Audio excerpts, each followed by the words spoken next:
Bagaimana jika ada seorang dai masih merokok dan mendengarkan musik, tapi dia mengajarkan manhaj salaf, Ustadz? Boleh nggak mengambil ilmu darinya? Kalau dia memang ngajarin manhaj salaf, seharusnya dia tidak merokok dan tidak musik-musikan, Pak. Rokok jelas haramnya, Pak. Coba tanya kepada ahli kesehatan, dokter. Apa manfaat rokok? Ada enggak? Ada? Enggak ada. Antum pernah enggak baca puisinya Taufik Ismail? Puisinya Taufik Ismail tentang rokok, ajib, Pak, Masya Allah. Ya, yang saya ingat begini.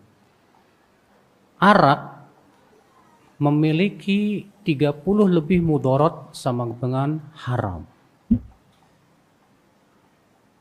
Judi memiliki 20 lebih mudarat sama dengan haram.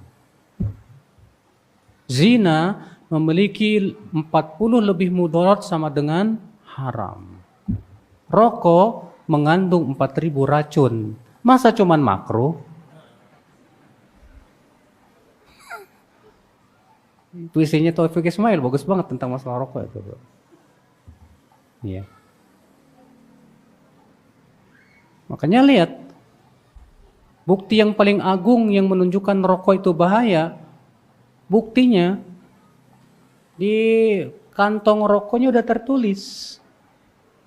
Kalau dulu masih mending, rokok menyebabkan impotensi, kanker ini. Sekarang nggak basa-basi lagi, Pak. Rokok membunuhmu. Dah. Ajibnya enggak pernah dijadikan apa? Kalau misalnya ini statusnya ustadz, la haula wala quwata illa billah.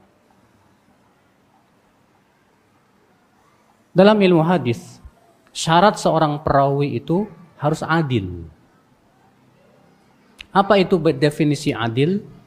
Adil adalah pertama muslim, yang kedua balik, yang ketiga berakal, yang keempat salimun min asbabil fusuk, selamat dari kefasikan, yang kelima salimun min khawarimil muru'ah, selamat dari adab-adab yang tidak Islam.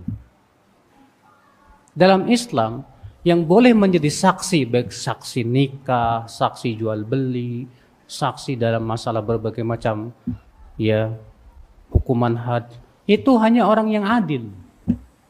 Adapun orang yang fasik dalam Islam tidak boleh jadi saksi. Sampai Imam Al-Qurtubi mengatakan, orang yang terbiasa melakukan yang makruh saja, saqatat syahadatuhu, gak boleh jadi saksi. Ini ngerokok, main musik lagi, la haula wala quwata illa billah. Yang sudah jelas keharamannya, saudaraku sekalian. Maka yang seperti ini tertolak menjadi saksi. Kalau jadi saksi aja nggak boleh, apalagi jadi ustadz. Lebih tidak layak lagi, saudara. Iya. Kalaulah yang dia ajarkan selain manhaj salaf, mungkin kita senang-senang, biarin aja lah, terserah dia. Nah ini ngajarin manhaj salaf. Apa itu tidak menjadi fitnah untuk dakwah salaf, ya? Salaf itu agung. Salaf itu nama untuk generasi yang mulia. Pasal sahabat, tabi'in, tabi'un, tabi'in. Ya, walaupun memang kita tidak mengeluarkan pelaku dosa dari lingkaran Ahlussunnah, betul. Pelaku dosa kita tidak keluarkan dari Ahlussunnah wal Jamaah. Ya. Karena kata para ulama, seseorang disebut Ahlussunnah atau bukan itu bukan dalam masalah ini, tapi dalam masalah akidah. Maka Ahlussunnah ada orang-orang fasiknya, ada. Iya. Tapi aib banget, Pak, tercela banget kalau itu yang melakukannya seorang ustaz. Al-Imam Ibnu Qudamah ketika menyebutkan bahwa Dosa kecil bisa berubah menjadi dosa besar kapan? Yang pertama, ketika dia anggap remeh dosa kecil, berubah menjadi dosa besar. Yang ketiga, ketika yang melakukannya seorang yang dipandang.